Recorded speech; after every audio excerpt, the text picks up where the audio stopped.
Welcome back to What Arty Noobs for General Disturbance. This is the Kranvagn. It's a tier 10 Swedish heavy tank. It's located on the west spawn of Studzianki under the command of LilOlson. Now this is a replay sent in by Oxydor for a friend of his. Sent in the Swedish heavy tank with an autoloader. Now it's got a main gun with 120mm shells, capable of 440 alpha, 252mm pen with standard APCR, and with the premium rounds, the heat, it can go through 300mm of armour. It's got extremely effective armour on the front of the vehicle, not so effective on the sides or on the hull. Okay, he's sending this guy to get out the way so he can put some damage on that guy. The E5 takes one hit, takes two hits. You're blocking the way, you're crowding us, and the third shot goes in, and he does get the kill shot.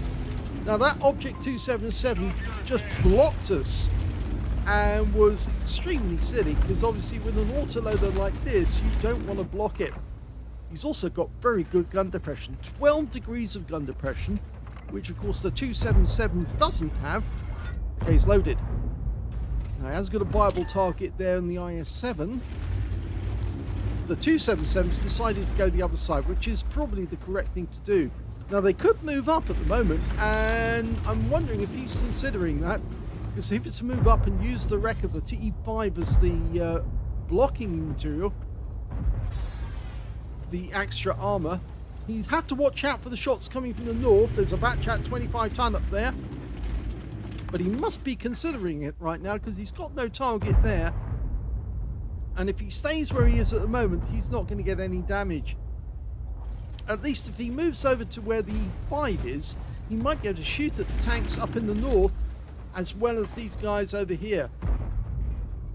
The only worry, of course, is he might have to watch out for tanks shooting at him from the south. The enemy does have a Conqueror in the main riverbed. He's not getting anywhere here. Yeah, he has decided he's going to go ahead. Smart move. Okay, this is where it gets problematical. Pumps one into the Leopard prototype who pulls back. Goes for the char. Gets a hit. Goes for the Object 430. So 3 shots, 3 different tanks. And he's still able to keep fighting. The IS-7's not trying to shoot him at all, but he is now in reload. Standard reload, 21.05 seconds. He's got a reload of 22.26. Which is kind of odd, really, because that's more than the standard book reload. Okay, the Leopard is not so keen to show himself, but our shells are going to go straight through his frontal armour, and he just bounces off our frontal plate. Sharpshooter takes a shot, 485. It's a high roll.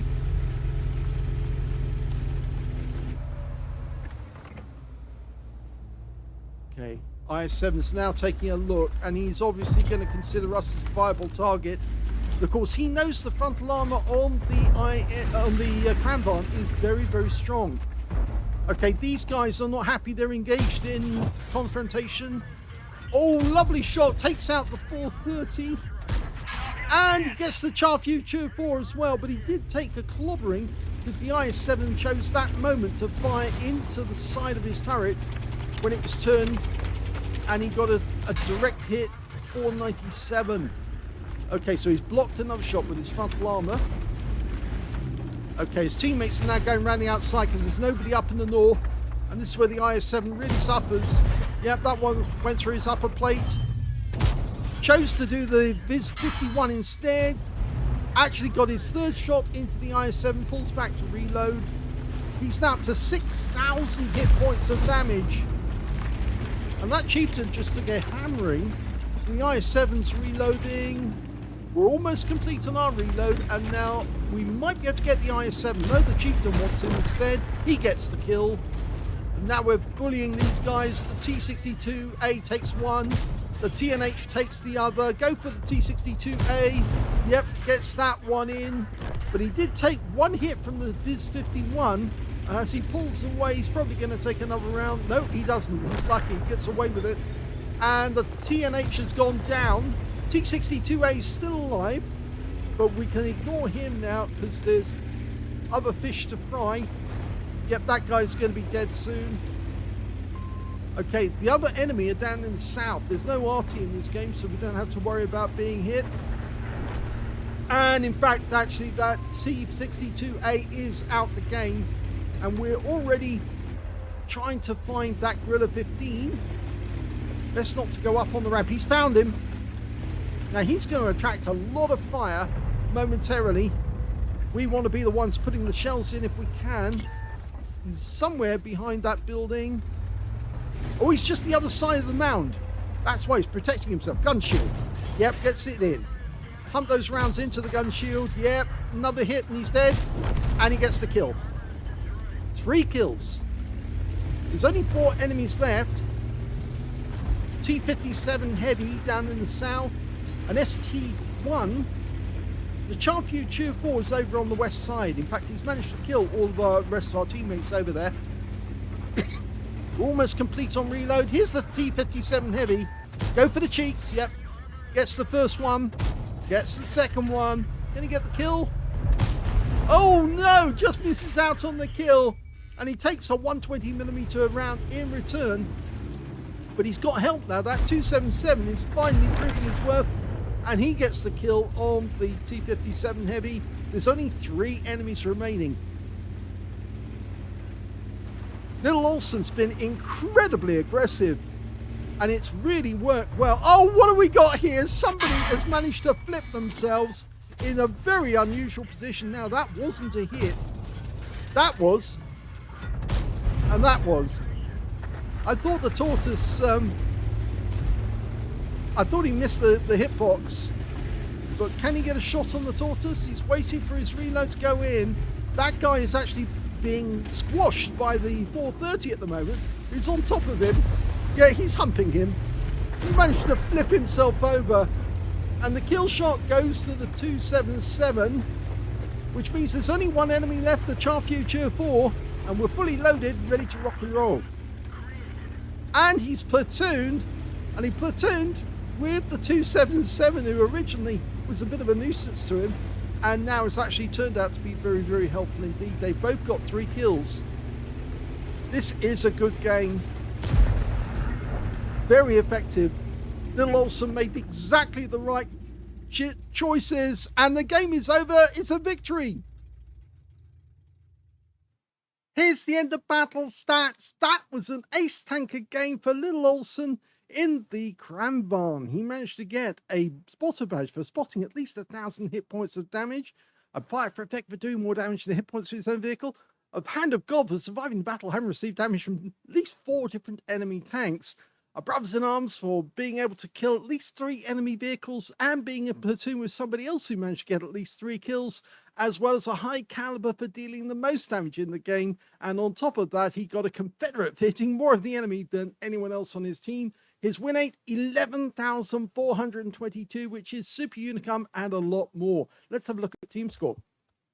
Definitely the highest damage in the game by far. 10,442 hit points of damage for LilOlson. That was an extremely good score, and good tactical thinking as well about moving up as fast as he could by taking out the enemy tanks in the north, or at least doing as much damage to them as possible to allow his teammates then to get the better of them on the cops in the hill, and then move on to the IS-7 at the other end.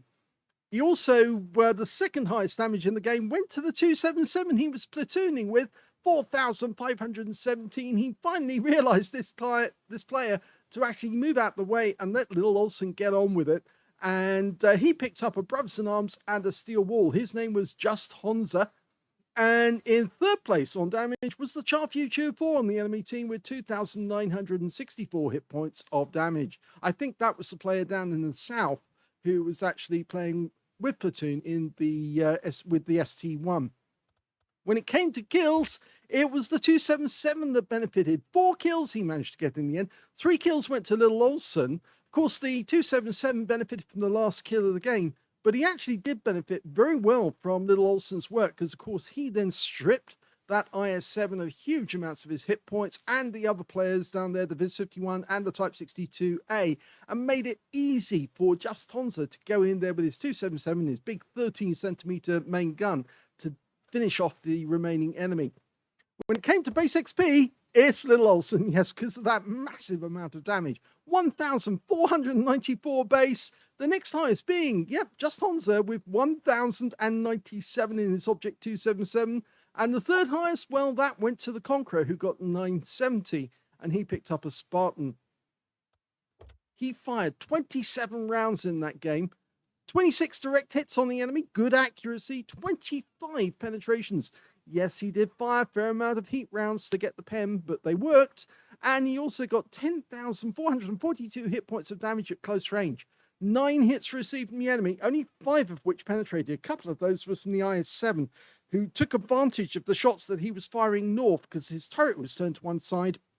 And he can shoot in easily through the side of the turret when it's exposed. And of course, he had to expose the side of the turret to get shots on those guys in the north. 4 non-penetrations as well.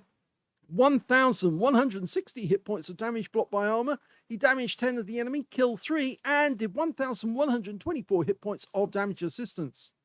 On a premium account, he actually made a loss from that game, 34,944 credits, and most of that goes down to the ammunition. You can see there, huge ammunition cost, 118,245. Well, yeah, you can't win a really good game like that unless, of course, you are prepared to use the premium rounds, and on occasion, that's going to cost you. On this occasion, he did get 2,241 experience points as well out of that one, and it was a fairly fast game as well, only 7 minutes, 28 seconds. So an absolutely storming attack by LilOlson. He did exactly the right things, exactly what I predicted he should do in order to get the damage on the enemy. And he actually did the right thing by going out there into the railway line to shoot north, clear that area, so he could then go on with the other business of dealing with the heavies just on the other end of the railway track. So I hope you enjoyed that replay. If you did, please give this video a like. Do subscribe to our channel. Leave a little comment down below because it feeds the algorithm. And thank you for watching.